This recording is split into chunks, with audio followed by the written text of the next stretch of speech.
Hello दोस्तों, welcome to my channel. और जैसा कि आज मेरा पेपर था सीजीएल 2025 का 25 सितंबर फर्स्ट शिफ्ट में था।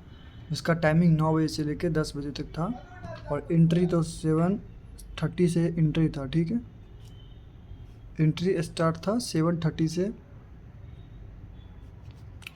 और एग्ज़ाम का जो टाइमिंग था वो 9 बजे से लेकर 10 बजे तक था।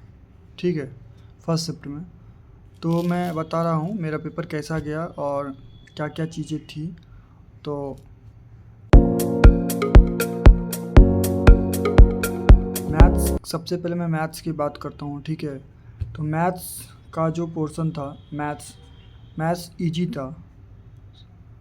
मतलब कुछ क्वेश्चन या मतलब most of the question one liner थे। मतलब मोस्ट ऑफ द क्वेश्चन मतलब हाँ कह सकते हैं वन लाइनर क्वेश्चन थे। मतलब डायरेक्ट आंसर आता था ऐसे। और कुछ क्वेश्चन थे जो थोड़ा मतलब ट्रिकी था। मतलब एक दो क्वेश्चन को छोड़ के थोड़ा क्वेश्चन ट्रिकी था, ये कह सकता हूँ। मतलब अगर ओवरऑल मैथ्स का जो पेपर देखा जाए ना, वो इजी कैटेगरी में देखा जाएगा। ठीक है, और इसका मतलब ये नहीं है कि इजी है तो सब ने 25 से 25 बनाया होगा, ये नहीं हुआ। मतलब इजी इसलिए हुआ क्योंकि मतलब हो सकता है जिसका टाइम मैनेजमेंट नहीं हो पाया तो एक दो क्वेश्चन छूट गया हो, लेकिन मोटा मोटी मैथ्स इजी ही था। और वो आप लोग कमेंट करना, मेरे हिसाब से मैथ्स तो इजी ही था। ठीक है, और वन लाइनर के सारे क्वेश्चन थे इसमें। और एक बात करता हूँ रीजनिंग का, तो रीजनिंग भी इजी ही थी। रीजनिंग पता नहीं क्या पूछा था रीजनिंग में, इजी ही थी। ठीक, एक भी मुझे क्वेश्चन शायद सिटिंग अरेंजमेंट या पजल्स के एक भी क्वेश्चन हमको देखने के नहीं मिले ना। ठीक है, ना डायरेक्शन के कुछ भी क्वेश्चन नहीं देखने को मिले, बस कोडिंग डिकोडिंग के क्वेश्चन थे और सिंपल था। मतलब अगर कोई रीजनिंग का थोड़ा भी प्रैक्टिस करके गया होगा तो पूरा बना के आया होगा। हो सकता है पूरा नहीं बना के आया होगा, लेकिन 20 मिनट 20 प्लस आराम से बना के आया होगा। तो मैं रीजनिंग को भी ईजी कैटेगरी में डालूँगा। और ठीक है, जीके को, तो जीके जैसे आ रहा है वैसे ही आ रहा है। ठीक है, जीके में स्टेटमेंट बेस्ड जो क्वेश्चन थे वो बहुत सारे क्वेश्चन थे। मतलब हमको 4 या 5 क्वेश्चन ऐसे लगे जो स्टेटमेंट बेस्ड थे। कुछ क्वेश्चन वन लाइनर भी थे। वन लाइनर क्वेश्चन की अगर हम बात करें जीके में तो हो सकता है 4 से 5 वन लाइनर क्वेश्चन, लेकिन ऑप्शन कन्फ्यूजिंग था इसमें। ठीक है, और एक क्वेश्चन करंट अफेयर के भी थे। ठीक है, लेकिन बहुत पुराना था तो शायद ही किसी को पता होगा। अगर पता होगा तो अच्छा बात है। ठीक है, क्योंकि वो अगर जिसको पता होगा वो क्वेश्चन वो उसके लिए प्लस पॉइंट हो गया। ठीक है, और बस यही था। जीके में स्टेटमेंट बेस्ड क्वेश्चन थे, ऑनलाइनर क्वेश्चन थे और एक दो सीए था, करंट अफेयर था।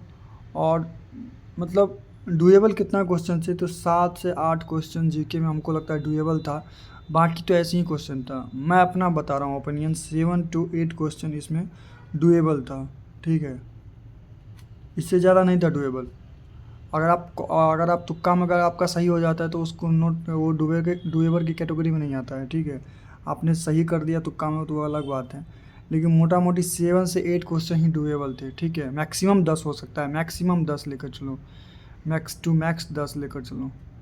ठीक है, इससे ज़्यादा नहीं होगा। और मतलब जीके की वजह से पेपर का जो, अगर मैथ रीजनिंग की बात करें तो ये पेपर को नीचे लेकर जा रहा था। मैंने पेपर के लेवल को नीचे की लेकर जा रहा था। जैसे ही जीके का सेक्शन आया पेपर ऊपर की ओर थोड़ा बढ़ने लगा। ठीक है, मतलब अपने लेवल पे आने लगा पेपर। बात करते इंग्लिश की, इंग्लिश में क्या हुआ। इंग्लिश भी हमारे शिफ्ट की बात करें तो इजी ही थी इंग्लिश, बस क्लोज टेस्ट को छोड़ दिया जाए। और इंग्लिश में क्या था, वोकैब इजी थे। ठीक है, इजी थे, बट ऑप्शन एक दो वोकैब के थोड़ा कन्फ्यूजन था। मतलब हो सकता है जो इसमें ये भी आंसर हो सकता है, ये भी आंसर हो सकता है, ऐसा था। तो और ग्रामर के क्वेश्चन एक दो बढ़िया थे यार, सर नो एरर के क्वेश्चन थे। मैंने एरर वाला क्वेश्चन आता है ना, एरर का क्वेश्चन, वो बढ़िया थे यार। और क्या था, और बस इम्प्रूवमेंट के क्वेश्चन थे, इम्प्रूवमेंट के। तो इम्प्रूवमेंट के क्वेश्चन थे तो इसमें तो अगर आपने को रूल पता होगा तो आप कर सकते हो, नहीं तो नहीं करोगे। और इसके बाद फिर ये था पजल था, सॉरी पैराजम्बल का क्वेश्चन था। ये ट्रिकी क्वेश्चन था पैराजम्बल का, 2 क्वेश्चन पैराजम्बल का था, ट्रिकी था। और इनडायरेक्ट स्पीच तो ईजी ही था, वो सब ईजी था। बात करें इंग्लिश, मिला जुला के ईजी था, लेकिन वही है ना, पैराजम्बल और क्लोज टेस्ट जिसको समझ आ गया उसके लिए इंग्लिश पूरा हलवा है। अगर इसमें अगर नंबर चला गया तो फिर आपका मतलब लेवल ही स्कोर आ जाएगा, ठीक है।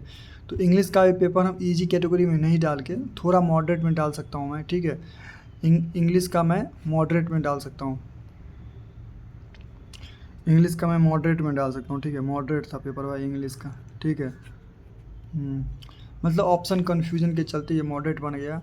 और जीके का लेवल तो भाई मॉडरेट टू टफ था यार, ये तो हर शिफ्ट में ऐसे ही आ रहा है, मॉडरेट टू टफ, ठीक है।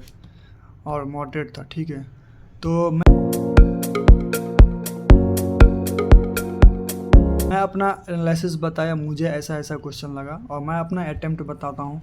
ऐसे तो इस बार तो टोटल अटेम्प्ट नहीं बताता है, तो मैं अटेम्प्ट अपना काउंट भी नहीं किया, लेकिन मैथ्स में मैंने शायद 23 अटेम्प्ट किया हूँ, ठीक है। मैं अपना अटेम्प्ट बता रहा हूँ, 23 अटेम्प्ट किया हूँ मैथ्स में। रीजनिंग में मैंने 24 अटेम्प्ट किया हूँ, ठीक है। और जीके में मैंने शायद 14 या 15 क्वेश्चन मैंने अटेम्प्ट किए हैं, ठीक है। 14 या 15 अटेम्प्ट किए हैं, ठीक। इंग्लिश में मैंने 20-21 क्वेश्चन अटेम्प्ट किए हैं इंग्लिश में। तो मैं टोटल इतना ही अटेम्प्ट किया, जो टोटल हो जाता है 4 3 7 4 11 1 12 और 2 2 4 1 5 2 7 1 82 क्वेश्चन। तो मैंने टोटल 82 क्वेश्चन अटेम्प्ट किया हूँ, ठीक है। इसमें से क्वेश्चन गलत भी हैं, ठीक है। जीके ज़्यादा मैंने ले लिया 14 से 15, इसमें से बहुत सारे क्वेश्चन मेरे गलत हो सकते हैं जो कि जीके में, ठीक है। तो वही है, जीके का अनएक्सपेक्टेबल है, इसमें अगर वो स्कोर अच्छा आ गया तो ठीक रहेगा स्कोर। इंग्लिश भी थोड़ा गलत हो सकता है, मैथ्स और रीजनिंग में तो थोड़ा सिली मिस्टेक का डर रहता है, उसमें 1-2 क्वेश्चन सिली मिस्टेक हो जाए वो अलग बात है, लेकिन मैथ्स और रीजनिंग में गलत नहीं होना चाहिए। वही है, सिली मिस्टेक हो जाए तो अलग बात है, लेकिन जीके और इंग्लिश में डर रहता है, ठीक है। हाँ, क्लोज टेस्ट वगैरह 1-2 ऑप्शन इधर उधर हो जाता है। तो कुल मिला के जो मेरा अटेम्प्ट था वो मैं अटेम्प्ट की बात करूँ तो मेरा अटेम्प्ट 82 था, ठीक है। अब देखता हूँ मेरा प्री होता है कि इस बार तो मेरा प्री पे भी डर लग रहा है, क्योंकि मैंने लास्ट ईयर मैंने जितने भी एग्ज़ाम दिए सीजीएल का आज तक, प्री में कभी डर नहीं लगा। हाँ, तो प्री तो ऐसे ही क्वालिफाई हो, लेकिन इस बार पता नहीं क्यों मुझे प्री में डर लग रहा है, जो प्री होगा कि नहीं, क्योंकि इस बार मैं अपना एग्ज़ाम से सेटिस्फाई नहीं हूँ, जो मेरा एग्ज़ाम अच्छा गया या नहीं गया, ठीक है। पता नहीं, अब देखता हूँ, आंसर की आ ही जाएगा, कल लास्ट डेट है एग्ज़ाम का, तो कल एग्ज़ाम से पता चल जाएगा कितना स्कोर आता है। हो सकता है ये वाला शिफ्ट ईजी में चला जाए, ऐसा भी हो सकता है, ठीक है। ये जो 25 सितंबर का जो फर्स्ट शिफ्ट है वो ईजी में आ जाए, क्योंकि इंग्लिश का अगर कंपेयर करें तो दूसरे शिफ्ट से, तो इंग्लिश का ये शिफ्ट हमको लगा ईजी, जैसे जैसे लोग बता रहे थे, तो इंग्लिश हमको ईजी लगा, तो हो सकता है ये शिफ्ट ईजी में आ जाए। तो एवरेज स्कोर अगर मान लो ईजी शिफ्ट में आता है तो एवरेज स्कोर से अगर आपका कम स्कोर आता है तो नॉर्मलाइज जो आपका नंबर डिक्रीज हो जाता है, ठीक है, पता है ना।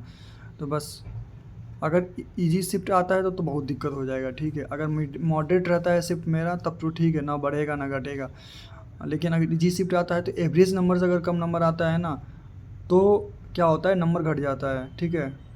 खुद का नंबर घट जाता है, 5 नंबर 6 नंबर घटा जाता है, ठीक है। तो मोटा मोटी मैंने 82 अटैम्प्ट किया है, लेकिन अंदर से वो फीलिंग नहीं आ रही है मुझे जो मैं बता सकूँ जो मेरा एग्ज़ाम अच्छा गया या ख़राब गया, ठीक है। तो इसलिए मैंने 82 अटैम्प्ट किया है, और आंसर के आने के बाद ही पता चलेगा फाइनली क्या होगा नहीं होगा कट ऑफ इसका। जिन लोगों का आज एग्ज़ाम था वो अपना कमेंट करके बताओ भाई कैसा गया एग्ज़ाम, आप इस शिफ्ट को किस कैटेगरी में रखोगे, इजी या मॉडरेट या टफ, ठीक है। जीके में मेरा गलती हो गया यार, 4-5 क्वेश्चन तो अभी लग रहा है गलत हो गया, ठीक है। मैंने बहुत मतलब सिली मिस्टेक हो गया जीके में भी सिली मिस्टेक हो गया मेरे से। तो देखता हूँ अब जीके पर नहीं, अगर जीके कम से कम मैं 14 बनाया, कम से कम 8 जीके भी सही हो जाए ना, तो 8 या 10 जीके भी कम से कम सही हो जाए ना, तभी कुछ हो पाएगा, नहीं तो बहुत कम स्कोर आ जाएगा, ठीक है। और इंग्लिश भी है, इंग्लिश में मैंने अटैम्प्ट कर लिया, 21 अटैम्प्ट कर लिया।